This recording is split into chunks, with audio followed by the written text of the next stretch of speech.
संजू सैमसन अधिनायित्व में IPL franchise Rajasthan royal दमदार प्रदर्शन जारी रखी दल एवं पॉइंट टेबुल में द्वितीय स्थान में रही।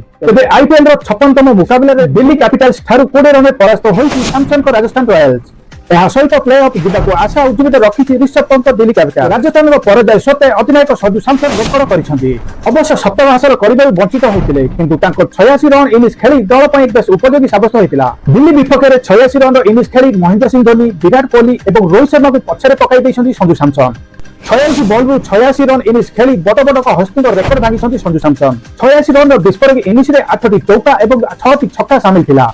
तेरे एही मैच रे धोनी कोहली और रोहित शर्मा को रेकर्ड भांगी संजू सैमसन। एही मैच रे धोनी कोहली और रोहित 200 छक्कार माइलस्टोन को अतिक्रम कर जाइछंती संजू सैमसन। एही मैच रे सैमसन आईपीएल रे निजर 200 छक्का पूर्ण करथिले। एहा सह से आईपीएल रे 200 छक्का मारिबे विश्वर 10म बैटर हो जाइछंती। एहा व्यतीत सैमसन मध्य एमएस धोनी को दीर्घ रेकर्ड को